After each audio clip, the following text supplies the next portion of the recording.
কিন্তু আমাদের একটা ঘটনা ঘটলে যেভাবে ভাইরাল হয়, উনাদের ডেলি 100টা ঘটতেছে, ওটা আর ভাইরাল। কয়না গ্রামে যত দোষ নন্দ ঘোষ, টাকা পয়সা টেন্ডার কাজের লুটপাটের বড় বাজার তারা বসে গেছে।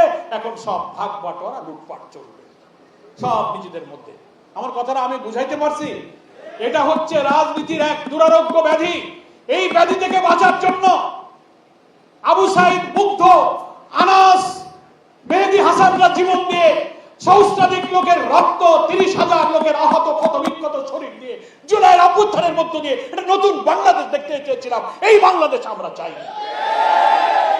ভিন্ন মতের উপরে দমন পীড়ন হবে, দুর্নীতি হবে, লুটপাট হবে, চাঁদাবাজি হবে, আবার ক্যাম্পাসে সংঘাত হবে।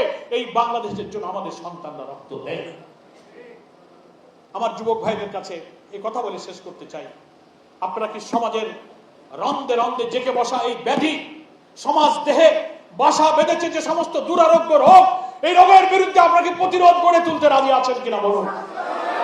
আল্লাহর উপরে বিশ্বাস রাখতে হবে, কোরআন পড়তে হবে, চরিত্র গড়তে হবে, আল্লাহকে ভয় করতে হবে, অনৈতিকতা, অনাচার, পাপাচার থেকে নিজেদেরকে ফিরিয়ে রাখতে হবে। হ্যাঁ, মানুষের সমাজ 100 ভাগ অপরাধ মুক্ত হয় না। মানুষ তো ফেরেশতা না, নাকি বলেন? একটা মানুষ ভুল করতে পারে, ভুল হলে তার সংশোধন হবে, দল তার প্রতি ব্যবস্থা নেবে। আমাদের সংগঠন আমরা কখনো বলিনি যে আমরা 100 ভাগ ফেরেশতা, আমাদের কোনো ভুল নাই। দু একটা ভুলের ঘটনা ঘটতে পারে, কিন্তু আমাদের একটা ঘটনা ঘটলে যেভাবে ভাইরাল হয়, উনাদের ডেলি 100টা ঘটতেছে, ওটা আর ভাইরাল। কয়না গ্রামে যত দোষ নন্দ ঘোষ। আর বক্তৃতার আমার মনে হয় দরকার নাই, র্যালি করা লাগবে জুমার দিন। আপনারা হয়তো ভাবতে পারেন যে পরের ভাই ধরছে তো আর ছাড়ে না, আমি ছেড়ে দেবো। আমরা ধরে আবার ছেড়ে দিই কি? তাহলে আমি আশ্বস্ত হচ্ছি